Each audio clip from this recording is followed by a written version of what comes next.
Good afternoon, everybody. I've got the graveyard shift where everyone just had lunch and you're going to fall asleep. So I'm going to do my very best to keep you awake. I want to talk about these cute babies, and you've heard a lot about that, but I also want to talk about the other side of infants. The other side of the explorative, sometimes manipulative, incredible learning machine that infants are. And I want to go back way into the year 1890, where William James, the founder, considered one of the founders of modern psychology, described the world of the infant as a world of blooming, buzzing confusion. And he didn't mean that in a good way. He meant it was just literally that of confusion. But in fact, that's not just about 1890s. As early as, or as late as the 1940s, in the literature, in the 1950s, in the academic literature, there were academic papers that described babies, for example, as having no cortex, that literally there were parts of their brain missing, that they're only a bunch of reflexes that responded automatically, unconsciously to the world, that babies were blind at birth, and this remains quite a common belief in many places, and that they certainly couldn't detect color. And this was as late as the 1950s. And essentially, infants were little more than broccoli that cries. And I want to show you how that's absolutely not the case. And I want to start with this remarkable infant brain. We could talk for a whole talk just about the infant brain, but I want to touch on just one remarkable thing. Is that the stimuli that a babe is exposed to from day one results in as many as 1 million synaptic connections being formed every second. And there's this phenomenon that we call use it or lose it with the infant brain, is that babies are adapted to the environment. That's why a baby can be born in the jungles of the Congo and adapt to that, or it can be born in Manhattan and adapt to that. And so they learn, they adapt to their environment. Earliest infants, the social skills of babies. And this is from the first minutes and the first hours of life. So infants are primed to like faces. Infants to like human faces. So if you give them a paddle, and all the paddle is, it's not a human face, it's not a photograph, it's not a drawing of a person, but it's got the eyes and the nose kind of in the right place, and you show them a paddle where it's opposite, they will preferentially look to where the face is. That right from the beginning, they're primed to human faces. This is a baby, this is from a book written by a colleague of mine called Lynn Murray from the UK. And this is a baby in the first hour of birth. This is where the baby's being held by its father. And what happens is across the room, in the hospital ward still, the mother calls out to the baby. And the baby turns to the sound of the mother's voice. Now that in itself is remarkable. So not only can it hear, but it even recognizes the sound. And we know that because if you ask somebody else on the other side of the infant to talk, they'll turn preferentially to the sound of their mother's voice. Quite the most remarkable capacity in the first hour of birth. This is a man called Andrew Meltzoff, who's an ex-South African, in fact, and he did his PhD in the United States. And when he was in the United States doing this PhD, he lived in a maternity ward, basically, or not in the maternity ward, in a room down the road, down the corridor, and he did that for a year. And whenever a new baby was born, he would rush down there, and he would try to get those newborn infants to imitate him. So this is these infants imitating him, sticking out his tongue, a little bit of a surprise, and a little bit of a cross face. And his record was to get a baby of 27 minutes old to do that. So quite the most remarkable thing. And the thing that makes that even more remarkable is the fact that there's no way that a baby of 27 minutes old has ever seen another human face. It's never been in front of a mirror, seeing its own tongue stick out. And so this capacity to recognize a tongue and its own tongue, which we would know, if I asked any of you to stick out your tongue, you know exactly where it is without looking and that it's happening. It's called kinesthesia, is the fancy word for it. But infants have this skill from about 27 minutes old, so from birth. So remarkable capacity. So here's another experiment. So here we have a researcher with her arms wrapped in a shawl. And this box has got a little object on top, and it's a light.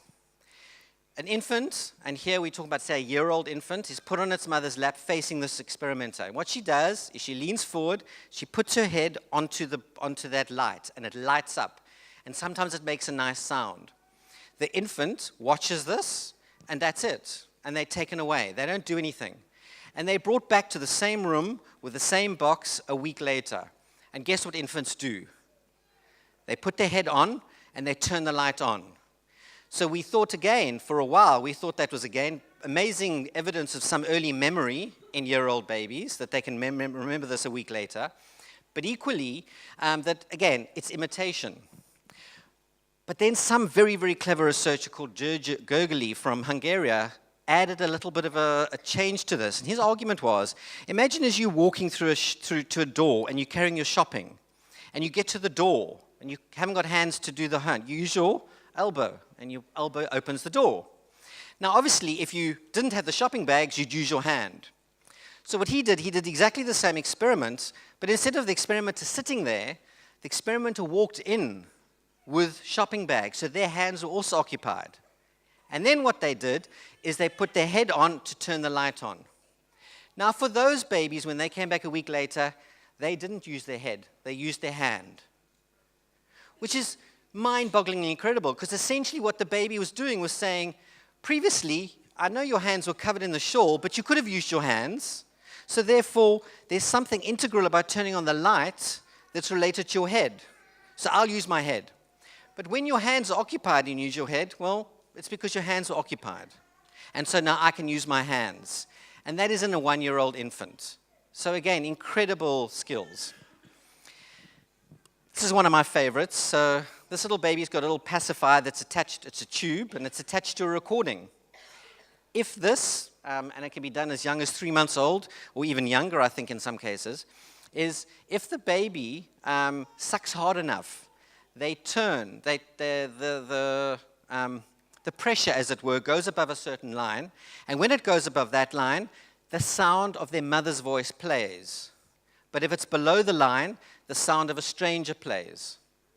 Guess what they do? They suck harder, and they keep it above that line, because they want to hear the sound of their mother's voice.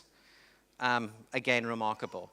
And equally, if you give that infant, in that pacifier, you give them a smooth one, or you give them a one with bumps on it, and then you show them pictures of a bumpy one, and they've had a bumpy one in their mouth, and you show a bumpy one and a smooth one, they will look at the bumpy one.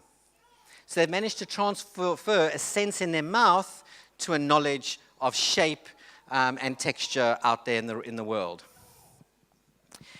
And this one is, I think this is a skill that maybe babies have that a lot of us lose maybe a bit later, is if you play a happy song or a sad song to an infant, and then you show them faces of a happy face or a sad face, they look preferentially at the face that reflects the music that they listen to. Play them a happy song, they look at the happy face. Play them a sad song, they look at the sad face. And that, again, is in very, very young infants below 1 year of age. Do infants, if you're thinking of them as scientists, like a little physicist, do they understand the physical world? And I'm going to show you how they do, but in order to explain to you how they come to this knowledge, there's this discovery that happened in the 1950s where those journal articles started to all be shown that they were wrong. It's called habituation. Infants get bored. So if you show them a red fire engine and you keep showing it to them, they eventually lose attention and they look away because they get bored. So then you bring in another stimulus. But if, for example, you bring in a different red fire engine, they might very, very briefly look at it, but then they'll lose attention again. Bring in a green one, they'll look longer. And that's how we know they don't know that that's green or that that's red, but they do distinguish colors. That's how we found that out. And it's through this phenomenon of habituation. So here's a profound knowledge of the physical world. So here we have a little truck that moves across this brick. And then because there's a clever little arm on the back against that black screen, it goes off the edge and it doesn't fall on the ground. Infants get very uncomfortable. They don't like this. Some of them will even cry because it's supposed to drop. They have a rudimentary understanding of gravity. Equally here, you show them a scenario where the little car falls off the ledge, or the next one, where it stays up in the air.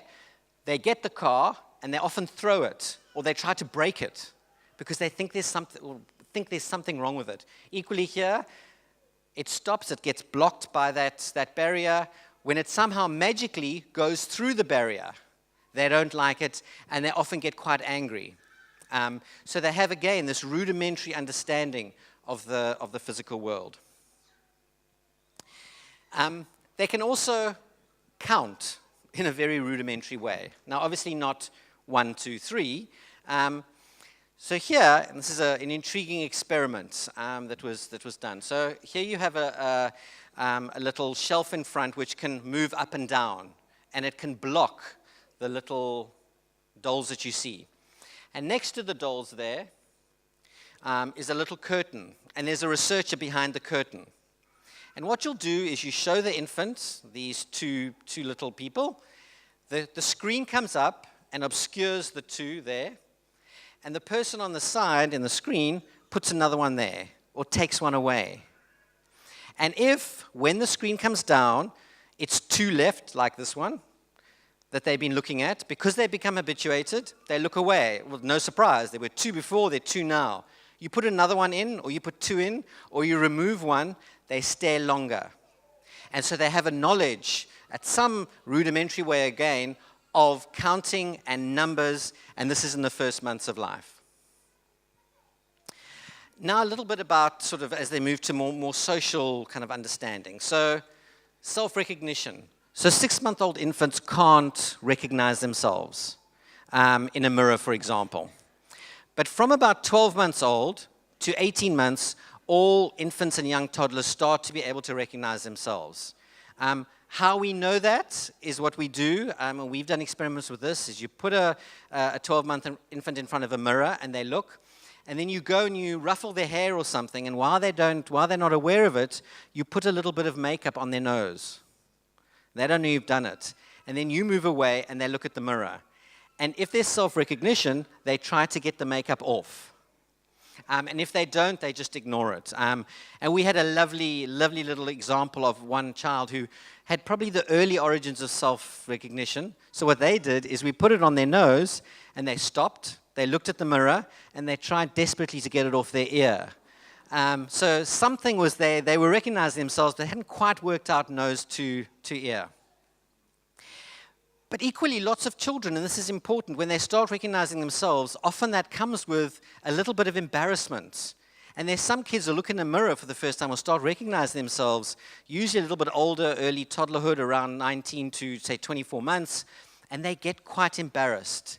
And essentially what's happening there, it's a move from evaluating oneself or seeing oneself to worrying now that other people are evaluating. Again, quite a sophisticated a leap of knowledge. Back to the broccoli, and this is another experiment with 40-month-olds. So if you put a 40-month-old in front of an experiment with two bowls, one with broccoli, one with chocolate, and you give it to the 40-month-old. There may be some 40-month-old out there who eat the broccoli, and then well done to the parents who've got that right, but most children will take that chocolate.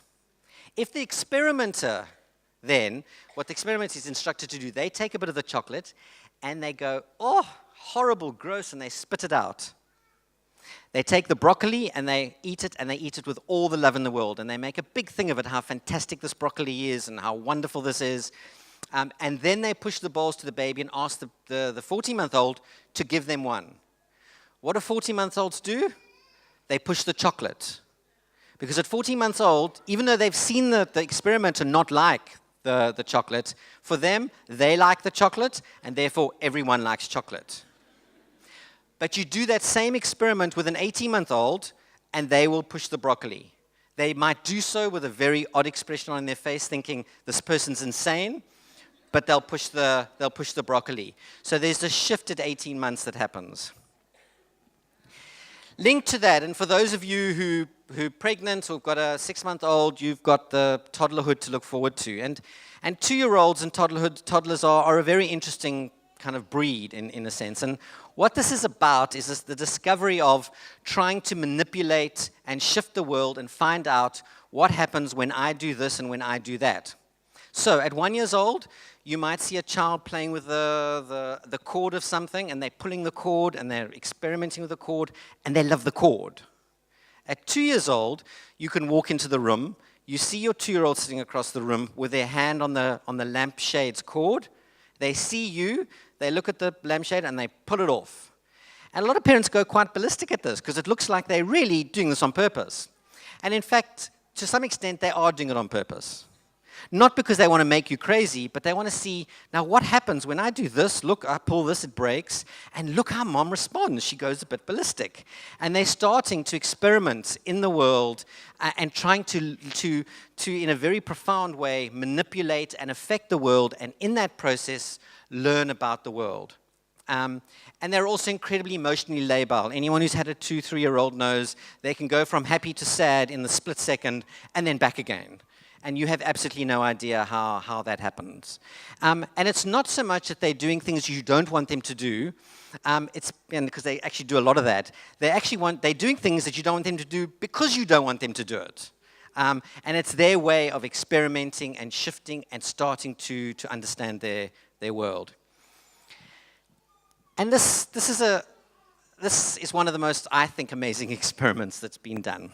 So here we have a hill. And there's this little blue block that's at various times in the experiment. Well, let's do the red. This is a red circle, trying to get up that hill. And it goes a bit up the hill, and this is all being observed by, let's say, an 8-month-old infant. This happens between 6 months and a year. So the red circle's trying to get up the hill and battling, and it starts going backwards, and then it goes up again, and then it goes backwards. There's no commentary. The 6-month-old, the 8-month-old infant is just watching this happen. And along comes, but they're really struggling to get up the hill. It's quite obvious that they're struggling. Along comes a very helpful yellow triangle. And the yellow triangle goes up the hill, and it pushes, also struggling a bit, but it pushes, and it helps the red circle get to the top of the hill. Then, to complicate things further, a very nasty, very scary blue square comes along in another version of the experiment and jumps on the red circle and chases it down the hill. And whenever the red circle's trying to get up the hill, that nasty, nasty blue square chases it down. If you then have infants watch this enough times, when you ask them to then take the 2 they prefer the most, the one they will take the most is the helpful triangle, and then the circle. And many of them will get very angry with and throw away the blue square. And if you film this, and all you've got on the camera is the face of the baby, that's all. You don't see what's happening.